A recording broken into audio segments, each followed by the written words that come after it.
Bonjour et bienvenue dans l'almanach des Fées Célestes. Bonjour Christophe, bonjour Joël. Bonjour.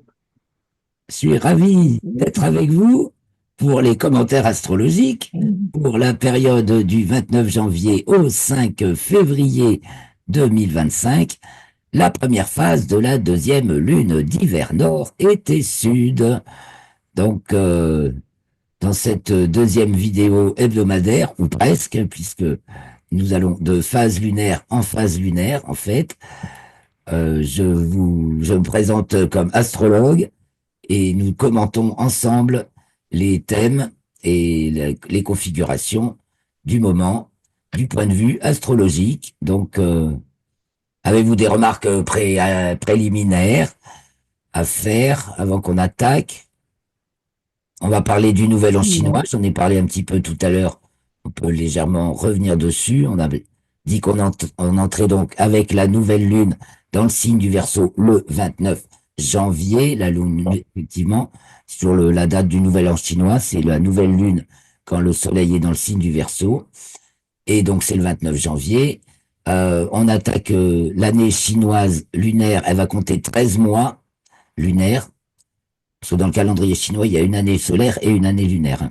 Et c'est une année de serpent de bois yin. J'ai expliqué que l'année dernière, on était dans l'année du dragon. C'était bien année du dragon de bois yang. Bon, on a vu ce que ça donne, hein. Ça est très parlant, le calendrier chinois. Je ne sais pas si vous le voyez, vous, le dragon de bois yang qui est arrivé dans cette année lunaire, pendant cette année chinoise du dragon de bois yang. Je ne sais pas si vous l'avez vu arriver. Hein, mais moi, je l'ai bien vu arriver aux États-Unis. Suivez mon regard. Et puis, nous entrons donc maintenant dans l'année du serpent de bois yin. Donc, hein, il y en a qui parlent de couper la tête du serpent est coupée. Ben, c'est peut-être ça. Ça en parle, ça en parle. Alors, il y aura donc il y a deux images qui vous montrent les rameaux célestes, les 10 rameaux célestes et non, les 10 troncs célestes et les 12 rameaux terrestres qui bâtissent, qui sont les éléments constructeurs du calendrier chinois. Donc, on retrouve une année de même type tous les 60 ans, hein, seulement. Et l'année prochaine, j'ai dit tout à l'heure que nous serons dans l'année du cheval de feu Yang, amigos. Ça va dépoter. Alors, on va regarder nos thèmes et puis on va voir un peu plus si on a d'autres choses qui viendront au fur et à mesure. Alors, merci à tous pour vos commentaires, vos likes et vos partages. Merci de vous abonner de plus en plus nombreux, donc ça fait grand plaisir. J'essaie de faire au mieux avec mon tout petit moyen, mais mes chers amis Christophe et Joël qui me soutiennent le plus souvent. Et puis rejoignez-nous hein, si vous voulez participer.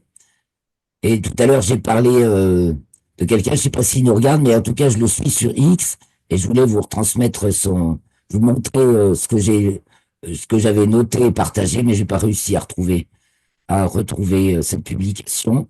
Donc il s'agissait d'un thème animé, hein, où on voit évidemment du référentiel relation, celui qui est utilisé par la plupart des astrologues. Attendez, oh là là, grossissons. Et, ah voilà, je veux grossir.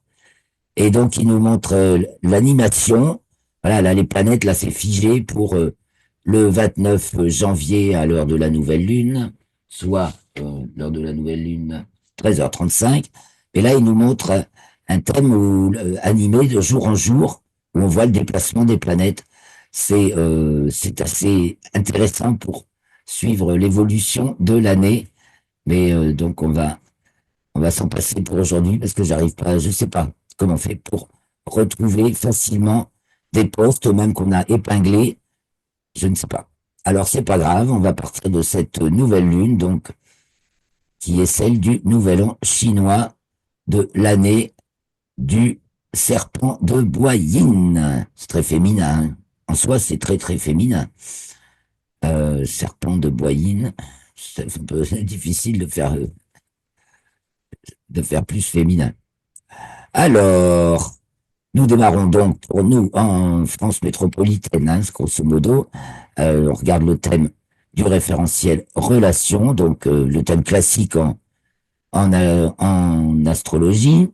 On regarde aussi le thème héliocentrique où le Soleil est au centre.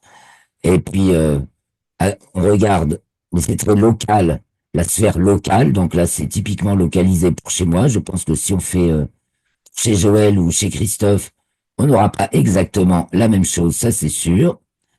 Et le thème équatorial, donc qui est le même pour toute la Terre, puisqu'il est compté il est calculé dans le plan de l'équateur, ici le 0 sur l'échelle, 0 heure, 12 heures dans le plan des ascensions droites, 0 heure correspondant au 0 degré bélier, et 12 heures au 0 balance, 6 heures au 0 cancer, 18 heures au 0 capricorne, mais on n'est pas dans le même plan. Là, on est dans le plan de l'équateur et on découpe les tranches horaires comme les fuseaux horaires, en fait. Et donc, on parle essentiellement, généralement, on commente essentiellement ce thème et le thème héliocentrique, qui est le même pour toute la planète également, vu du Soleil dans le plan de l'écliptique, qui est le plan Terre-Soleil. Alors, globalement,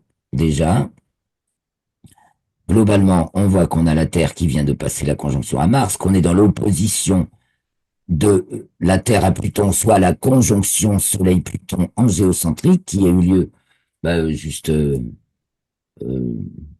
le 21 janvier, hein, pour l'entrée du Soleil en Verseau. Et on a donc la Terre a dépassé Mars en Lion, opposé à Pluton en Verseau, et détendu par Neptune, et une opposition Vénus-Mercure, un peu toute sèche, là. Donc là, il y a beaucoup, beaucoup de petites personnes dans leur aspect le plus natif, le plus rudimentaire, le plus essentiel. Et là, des belles personnes qui pensaient peut-être tenir le haut du pavé, mais qui sont un peu, qui sont mises à mal. Donc, comme j'écoute très souvent Mohamed Diallo là sur ses différentes chaînes, Radio La Voix de l'Afrique, Mohamed Diallo Live et Influence Positive, nous apprenons que l'armée américaine a déjà commencé à retrouver les 300 000, combien ils avaient dit, 300 000 enfants disparus pour la traite, hein, et ils en ont déjà retrouvé 70, 80 000. Il a mis l'armée vers retrouver les petits enfants, vous voyez, les petits abusés par, voilà, abusés par des organisations et des gens qui se prennent pour les reines et les rois, les impératrices et les empereurs, enfin les belles personnes du monde, c'est en train de tomber. Alors toujours le carré Jupiter-Saturne, hein, aussi, Jupiter en Gémeaux, donc qui dérange, hein, le nouveau président du pays des Gémeaux, la côte ouest des États-Unis, typiquement Gémeaux, l'Italie aussi d'ailleurs, hein, typiquement Gémeaux. On va retrouver, un jour que je fasse une vidéo sur le zodiaque, la géographie du zodiaque, et donc toujours carré à Saturne, donc on continue à nettoyer, à purifier, à épurer, à expurger, enfin tout ce que vous voulez qui va avec Saturne en Poisson, tandis que Neptune qui s'avance de plus en plus vers le point équinoxial, le 0 bélier, eh bien, se trouve donc en détente, Dieu merci, de l'opposition Mars-Pluton qui pourrait faire très très mal. Sinon, évidemment. Et donc, il y a la grâce qui nous accompagne et vraiment, on va vers un nouveau monde, quoi. Alors, parlons un peu de Neptune, justement, puisqu'on va vers un nouveau monde, puisque Neptune va entrer en bélier, suivi de Saturne, on va monter vraiment les bases d'une nouvelle société humaine. Rien que ça le dit de manière assez claire, parce que c'est pas des choses qui se reproduisent, excusez-moi, c'est pas des choses qui se reproduisent tous les 4 matins, ni tous les ans, ni tous les 100 ans, ni même tous les 1000 ans. C'est vraiment du nouveau. Une conjonction Vénus-Saturne au point équinoxial. J'aimerais bien que l'intelligence artificielle soit capable de nous calculer ça, de plonger dans les éphémérides Mais elle n'a pas l'air encore très éduquée pour ça. Parce que là, ça nous rendrait des services, mais wow, wow. Bon, en géocentrique, qu'est-ce qu'on voit? En géocentrique, nous avons donc Jupiter en Gémeaux qui a l'ascendant en 12, Trigone, la nouvelle Ah, lune. ah, Paris, c'est 20 degrés du Gémeaux, l'ascendant. L'ascendant est plus loin en Gémeaux, ouais. D'accord. Ben, mais À Jupiter Paris. est toujours en 12. Et oui, il y a donc toujours Oui, une oui. différence assez notable de quelques degrés sur l'ascendant euh, entre Et Saturne est euh, en 10, en 11 peut-être.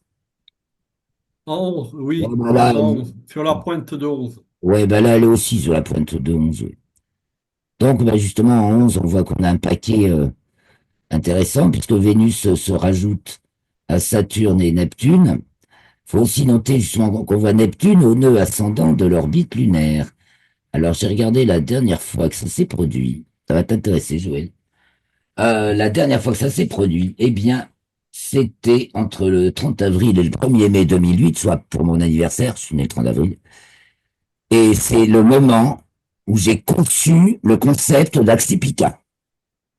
C'est là que ça m'a flashé dans la tête. J'ai dit, bah, on va créer une association pour, ben voilà, le nom, le titre, Association citoyenne pour le suivi, l'étude et l'information sur les programmes d'intervention climatique et atmosphérique, soit Axipica, un axe qui pique, et le logo m'a flashé dans la tête. C'est des choses très rares chez moi. Hein. Et c'était justement le moment où Neptune, qui signifie après l'humanité, hein, se trouvait au nœud ascendant de l'orbite lunaire. Donc, vraiment, il y a un truc qui se lève, quoi. Moi, je l'ai ressenti comme ça, et je suis très contente de l'avoir retrouvé là. Il y a un mouvement irrésistible, comme une vague qui monte, comme la marée qui monte, hein, de toute façon. Et voilà, ça met du temps, c'est très nébuleux, nuageux, comme Neptune. Ça a été vraiment l'impression terrible que j'ai eue. J'ai dit comment on va y arriver, parce que c'est les gens qui la composent sont aussi nébuleux que les nuages qui nous échappent et tout ce qui se passe dans le ciel. Comment on va y arriver? Mais bon, voilà, avec la foi qui aide. Quand la vague doit se lever, la vague se lève avec tout ce qu'elle est. Et voilà, ce point-là, ça, je suis contente de vous le partager. Donc, on voit également, donc, ben, il y a du nouveau, hein, en neuf. Donc, on attend, il y a vraiment Mercure-Pluton, alors vraiment un inconnu qui ressort de le Verseau. N'oublions pas que le Verseau, c'est force d'excitation recréatrice. Au cœur de la saison, Capricorne, Verseau, Poisson, donc hiver nord, été sud, qui est la lenteur d'inhibition. Le sud est maximal, mais il diminue. Le sud reçoit l'ensoleillement maximal hein, au niveau du zodiaque, mais ça diminue. Et donc, la force principale, c'est la lenteur d'inhibition, le blocage. Hein, là, c'est fermé. Hein, on laisse les choses se désagréger, se décomposer. Au Capricorne, on est réduit dans sa graine, dans son code initial. Le Verseau développe, alors, et le Verseau en milieu de saison inverse la polarité, donc cette lenteur d'inhibition majeure qui est combinée avec la vitesse d'excitation mineure qui démarre juste au Capricorne. Donc, au Verseau, la tendance s'inverse et on a une force d'excitation recréatrice qui va l'épuiser dans dans les arcanes de ce qu'il y a de plus ancien, les éléments pour bâtir des nouveaux plans pour l'avenir, ça le Verseau. Et ensuite, nous avons les poissons, à nouveau force d'inhibition extinctive hein, et lenteur d'inhibition qui, elle, qui les poissons, c'est en sens des contraires, donc tout près de l'équinoxe, où on est dans la multiplication, la prolifération et vraiment la multicouche, multidimensionnalité, pluralité, ça irrigue, ça traverse, ça nourrit, ça inspire dans tous les sens et dans la multidimensionnalité. Hein, c'est l'axe Vierge-Poisson le plus spirituel et les Poissons le signe le plus multidimensionnel qui soit. La Vierge, ça reste dans l'espace, les Poissons, c'est dans la structure, donc ça peut être partout. Alors, donc, Mercure, Pluton, un inconnu en neuf, on a des qui dérange, hein, ce demi-carré, donc à Saturne. Aïe, aïe, aïe, là, il va y avoir une pichenette, hein, pour dégommer, Une quoi? une pichenette, un pic, une pichenette, un petit truc, Mercure, Pluton, quoi, pour Une dégommer, révélation? bah, en tout cas, des révélations, oui, on s'attend à quelques révélations, là, pour le 30 janvier, là, quand Candace Owens va pouvoir, Oui, on va voir. voilà, je pense que ça va Alors, provoquer. Je la vois bien là, hein, surtout, la petite pichenette qui vient de loin. surtout elle a été menacée par des avocats. Oui, mais ça a fait bien rigoler. Bon, oui, mais oui, parce que oui, oui, oui. Non, mais c'est un signe de panique. Ah, de panique totale. Avoir fait ça, oui. Ah ben ça aussi, Mercure, Pluton, Verseau, ça peut nous effectivement aussi nous parler de panique totale, de désorientation, déboussolé, hein, déboussolé, désorienté. Oui, et après, on a la nouvelle lune, justement, qui est demi-carrée, elle, spécifiquement à Vénus et à Neptune, hein, qui sont toutes proches l'une de l'autre. Donc, on va voir conjointe cette semaine. Or, Vénus et Neptune, c'est justement la convergence. Regardons un petit peu le RET. Alors là, j'ai mis les personnages. Enfin, pas les personnages, mais les attitudes corporelles qui correspondent à chacune des fonctions planétaire organisé selon le RET, qui est organisé lui-même selon les demi-grands axes, hein, c'est-à-dire distance moyenne et masse des planètes. C'est pas une invention au hasard. C'est juste bâti sur la métrique du système solaire. Donc Neptune, l'existence de la transcendance, et Vénus, la représentation, l'existence de la représentation, convergent au cœur même de l'existence. Donc on va aller voir sur le schéma dynamique du RET. Donc, il y a quelque chose qui touche vraiment. Et bon, Vénus, c'est toujours une personne remarquée, remarquable, qui incarne quelque chose. Tandis que Neptune, bah, c'est tout, on sait pas, non, on sait pas, c'est assez flou, c'est informe, c'est, c'est ce qui nous porte à l'intérieur, ce qui nous soulève à l'intérieur ou qui soulève les masses à l'extérieur. Ça dépend de quelle est l'entité qu'on considère, évidemment. Si on pense à notre entité personnelle, Neptune, ça va être tout ce qui nous remue les tripes, nous envoie euh, les messages, ce serait peut-être plus sur Uranus, les choses qu'on entend, mais qui nous fait pressentir Neptune, hein, les choses. Tandis qu'à l'échelle collective, admettons, eh bien, c'est toutes les petites gouttes d'eau qui composent l'océan. Donc, c'est comme ça qu'on fait des grandes vagues humaines. Parce que c'est là qu'on va se retrouver dans notre nature humaine, quoi. Donc là, Vénus et Neptune nous parlent beaucoup d'humanité, en fait, et qui va toucher le cœur de notre existence. Donc, on retrouve Vénus et Neptune conjointes et au nœud ascendant de l'orbite lunaire. Donc, ça, les amis, ça parle aussi d'un grand soulèvement. Donc, en France, il y a quelque chose qu'on n'a pas vu venir, hein, c'est ça aussi, Mercure, Pluton, on va circuler comme son conjoint à la nouvelle lune. On ne voit rien. Rien n'est, à part ceux qui ont les oreilles bien branchées là où il faut. Euh, Sinon, c'est passé pour l'instant sous les radars. Et on démarre, ben, pour nous, donc la nouvelle lune en neuf, en verso, c'est donc la maison 9, transcendance du sujet, on va se transformer. La France va se transformer. On peut fortement, non seulement l'espérer, mais le Alors, venir. La France va franchement se grande, transformer avec Jupiter. grande liberté. Ouais, ouais. Ouais. Ouais, parce que la nouvelle lune trigone Jupiter, ça c'est encourageant. En même temps, Jupiter qui est en 12, ben, le gouvernement est dans le sale drap, son carré à Saturne. Bon, voilà, alors la nouvelle lune, donc ça compte pour le mois qui vient, jusqu'à la prochaine nouvelle lune. C'est le point zéro de la lunaison. Nous n'avons pas parlé de Mars qui est en deux, donc existence de l'intégration, ce que nous apporte notre environnement pour nous nourrir, hein, ce dont on a besoin en fait.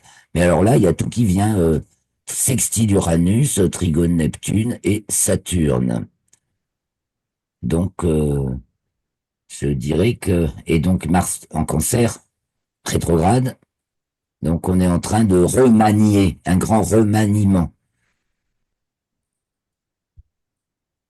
qui dépasse encore peut-être beaucoup de gens. Enfin, c'est en lien avec l'esprit directeur de notre pays, la France, et puis les aspirations les plus profondes des gens, et aussi leur questionnement, leur remise en question là, et le doute hein, qui s'installe de plus en plus. Alors je vais voir un poquito plus loin, on va faire les ingresses lunaires.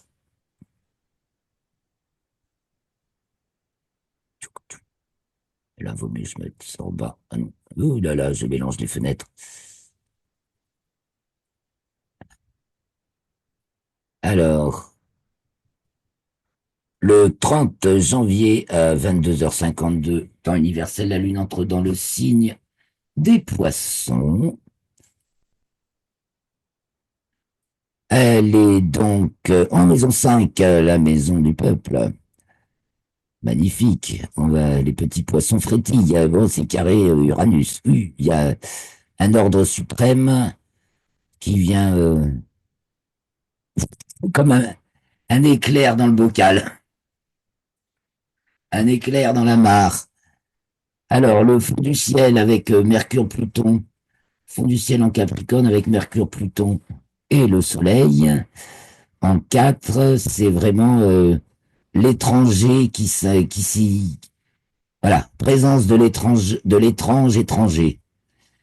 Et bah, évidemment, qui dérange à la fois les âmes sensibles, il y a un dérangement, puisque ces demi-carrés à Vénus et Neptune qui sont au nœud ascendant de l'orbite lunaire et qui sont juste, bah, juste conjointes là, ce jour-là, ou peu avant, et Mars qui se retrouve tout en haut, toujours aussi harmonique, en 9, donc un remaniement manu militari, une petite, hein. Il y a un intrus qui vient, c'était le petit intrus qui vient foutre, qui vient, ça y est, déséquilibrer tout un système qui tenait de manière de plus en plus artificielle, en fait. Donc, allons voir un peu plus loin. On remarquera que, ah oui, attends, on remarquera que tout est occidental dans ce thème. Donc là, c'est vraiment des événements qui se produisent, hein. Je rappelle que l'Orient du thème, c'est structure, énergie, c'est le non manifesté, hein, le soriastre, enfin l'astrologie, mais souvent les gens ne le savent pas, ils font de l'astrologie, mais c'est pas ou alors c'est pas clairement défini. Mais l'Orient du thème, c'est structure, énergie, c'est le non manifesté et l'espace-temps, bah, c'est ici, espace, temps, voilà, le monde manifesté. Alors c'est sûr que quand on est mono-hémisphérique comme la France depuis le solstice d'hiver 1666, où l'Académie des sciences a instauré le principe de la science sans conscience, en fait, hein, peut-être peut-être pas en conscientisant à ce moment-là ce que ça impliquait, évidemment. Euh, mais le principe d'une science, et non pas, même pas, j'entends déjà des fois des gens qui confondent ça avec l'esprit cartésien. L'esprit cartésien, c'est un esprit logique. Ça n'exclut pas l'invisible. D'ailleurs, Descartes lui-même disait, je pense donc je suis. Donc, c'est le monde extérieur comptait peu. Donc, ne confondons pas, mais un esprit purement matérialiste. Donc, la science purement matérialiste, ben, elle a ses limites. Elle permet d'édifier une compréhension, mais si on refuse de considérer l'hémisphère oriental, c'est-à-dire la structure, la loi, les lois de l'univers, que ces lois que Kepler a découvertes et qui ont permis d'élaborer toute l'astronautique actuelle. Toute l'astronomie, toute l'astronautique repose sur les lois de Kepler. Les lois, c'est la structure. Kepler avait une intuition astrologique phénoménale avec le peu de données astronomiques qu'ils avaient à l'époque comparé à tout ce qu'on a aujourd'hui. Bon, ben, il a trouvé les trois lois qui régissent le système solaire et toute la navigation dans le système solaire. OK? Donc, la structure, ça existe. Structure, énergie, c'est l'énergie qui nous habite à chacun intérieurement, enfin, du moins à chacun, à chaque entité considérée. Donc, si c'est un individu humain, ben voilà, c'est l'énergie qui nous anime intérieurement. Elle est pas, elle va se manifester dans l'espace-temps, mais quand c'est à l'intérieur de nous, ben, ça existe quand même, même si ça se voit pas dans l'espace-temps. L'espace-temps, il est créé. Chaque masse creuse son espace-temps à son échelle. C'est une conséquence du principe de la théorie de la relativité, qui est pourtant clairement montré dans les dessins. Hein, quand on essaie d'expliquer la relativité, on dit la masse courbe l'espace-temps. Eh bien, oui, chaque masse creuse son espace-temps à son échelle. Et donc, ce qui est à l'intérieur de nous. Voilà, c'est ce qui va creuser notre espace-temps. Donc en fait, oui, notre espace-temps est défini par la vision qu'on en a et les limites qu'on se met. Donc là, c'est en train de changer drôlement hein, au niveau mondial pour tout le monde. Hein. Alors allons voir un peu plus loin car l'heure avance bien sûr. Nous arrivons au 2 février, la Lune entre dans le signe du Bélier. Donc quoi de neuf? Enfin, quoi de neuf? Eh ben, nous sommes tout proches de la maison 5. Ah, au niveau du peuple, il se passe des choses là. Hein. Donc là, oui, on voit bien on voit une personne, il y a une incarnation féminine là, qui parle pour l'ensemble des peuples hein, et qui soulève quelque chose de monumental et qui détend. Ben, il n'y a plus d'opposition Mars-Pluton. Mars a trop rétrogradé, Pluton a trop avancé. Pluton est direct dans ce sens-là, ben, avance pas vite. Et Mars est rétrograde, donc il n'y a plus d'opposition là. Et donc, il va se passer, et Jupiter, et Trigone à Mercure et Soleil. Donc ça va vite changer là. Uranus avec qui fait un petit sextile à Mars et qui est en 7. Donc vous l'avez peut-être bien plus près du descendant à Paris, Uranus, sur ce thème. Attends, Nouvelle, attends, je vais te dire. c'est militaire, hein, Mars, Uranus, c'est assez militaire. Mais Bélier.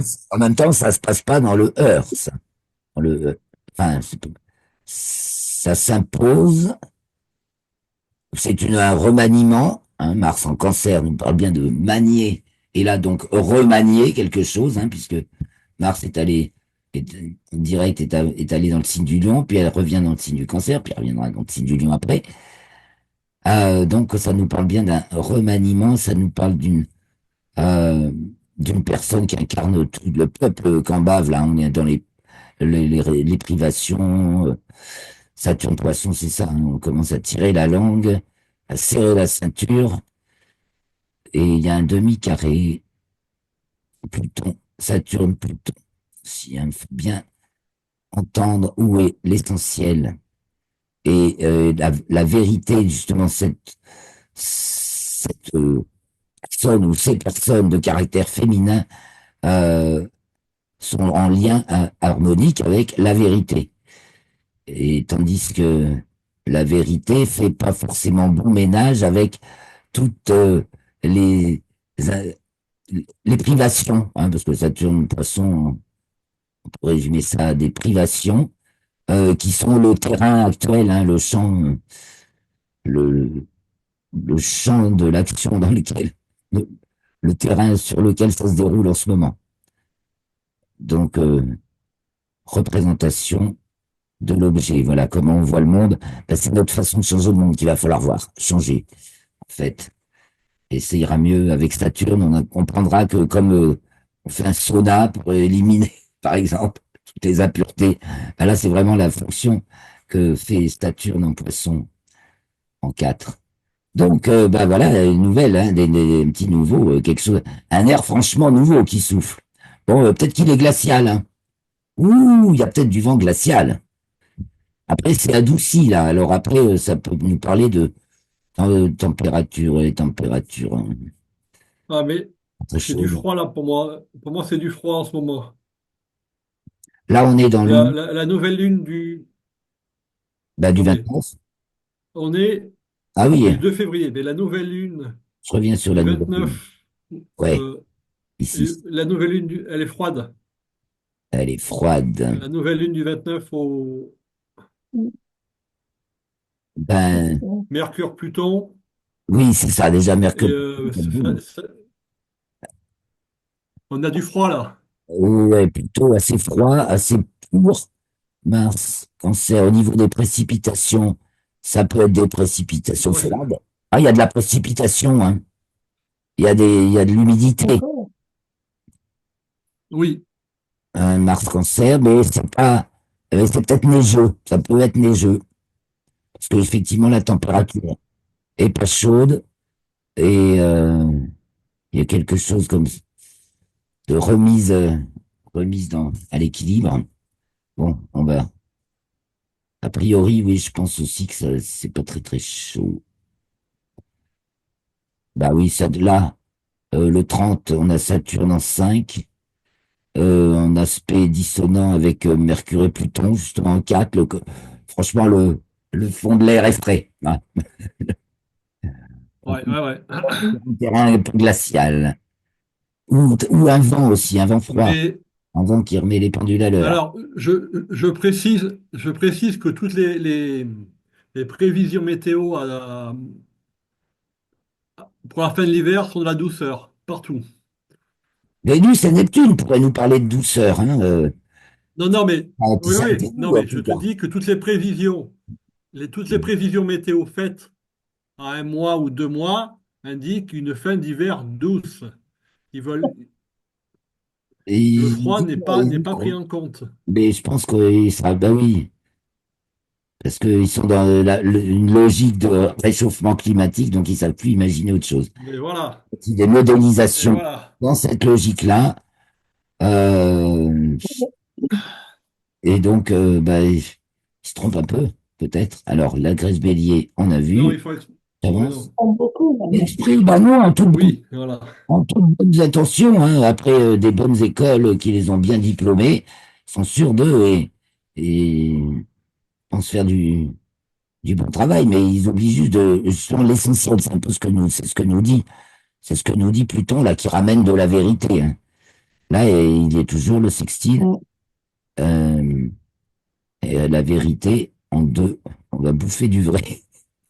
Ouh là, quand la lune est en taureau, en quatre, elle n'est pas contente, là. Alors, ça va, est-ce qu'on va reparler de l'agriculture, peut-être aussi?